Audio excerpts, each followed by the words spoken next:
Have you ever sacrificed your queen right at the start of a game and somehow managed not to fall apart within the next 10 moves? This fascinating game was played between Grandmaster Raymond Keene and E. Fielder. Keene opens the game with the queen's pawn. Black replies by developing his knight to the queen side, inviting white to push the pawn forward and gain space. If that happens, the black knight will be chased away, losing precious time. But it's a clever way to provoke white into overextending in the center. White doesn't take the bait, and calmly brings out his kingside knight instead. Black continues with a solid pawn move, while white strikes in the center with another pawn push. Using black's passive setup, white quickly takes full control of the board's center.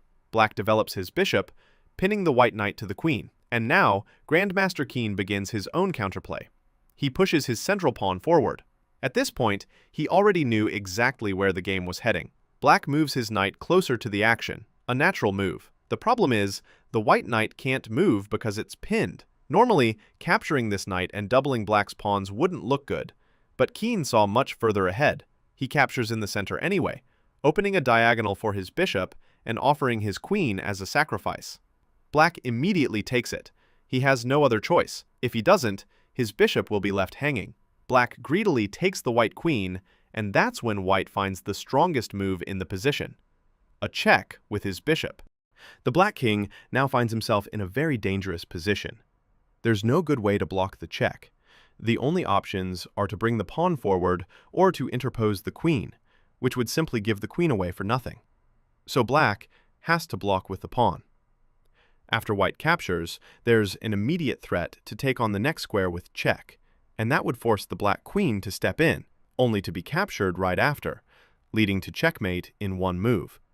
So black must play extremely carefully here. Yes, he has captured white's queen, but their own king is now standing in the middle of the board, exposed and vulnerable. Black notices that the white bishop is undefended and decides to strike back with a check from the queen, hitting both the king and the bishop. The white king has to block, and the only way to do so without losing the bishop is by bringing the knight into the defense. The knight steps forward, blocking the check and at the same time protecting the bishop. The position remains sharp. Engines still give white a slight edge, but the situation is tense. White's knight in the center is hanging, and so is black's bishop on the other side. But here, black cannot take the knight.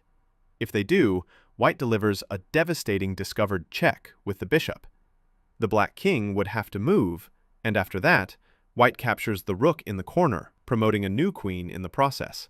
Capturing the bishop doesn't help either. The same promotion follows. So taking the knight is off the table. Black has to find another move, but white's threats just keep piling up. Checks, captures, and pressure on the rook. At this point, the board is full of tension. The black position looks tempting, a whole queen ahead, but the king is barely surviving. The player with the black pieces decides to give up a bit of material to calm the storm.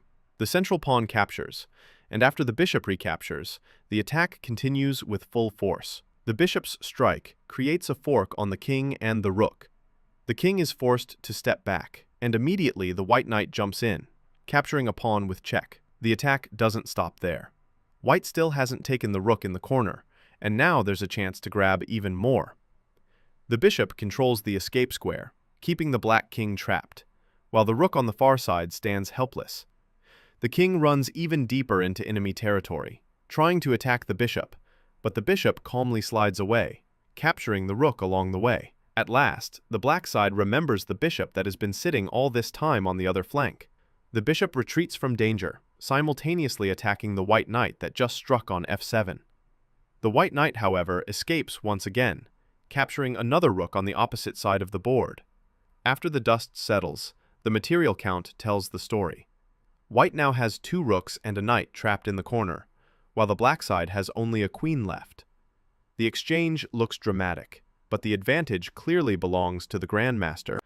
To slow down the attack, black pushes a pawn forward, trying to block any escape route for the white bishop and limit its mobility. The move also prevents the bishop from retreating through the center to safety. The Grandmaster calmly remembers the rules of castling, and finally brings the king to safety. And then, with the move of the queen to b6, black tries to capture the bishop on a8. but the Grandmaster has every move written down. In this position, he finds a pawn thrust to e5, clearing an escape route for his bishop.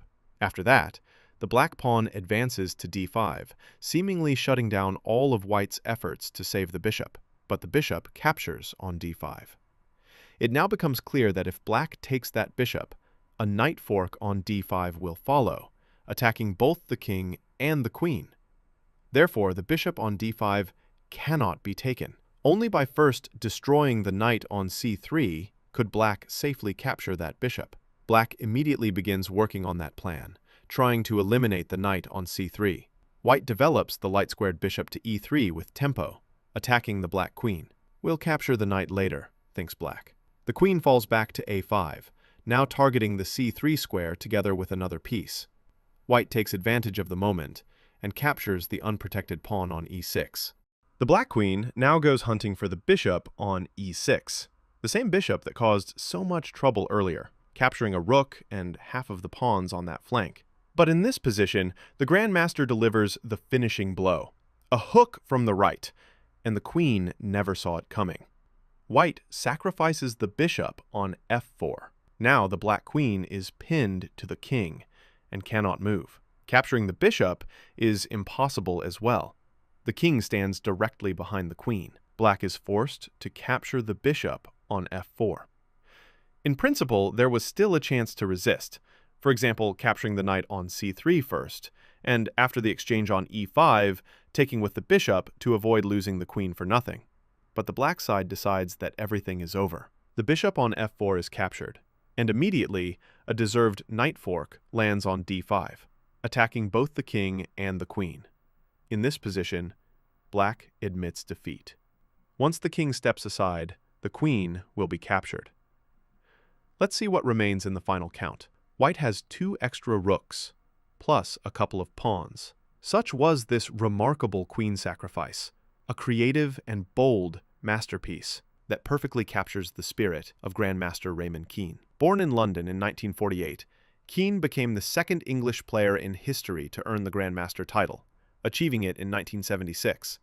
He represented England in 8 chess Olympiads and helped lead his country to some of its greatest team results. Beyond the board, he became one of the most prolific chess authors in the world, writing more than 100 books and serving as a chess correspondent for the Times for over 3 decades. This game is a perfect reminder of what made him unique, and the ability to turn even the wildest idea into victory. Before you leave a like and close the video, write in the comments your chess level, your online rating in Blitz, Bullet, or Rapid. Thank you for watching, support the channel, the link is in the description, and see you in the next video.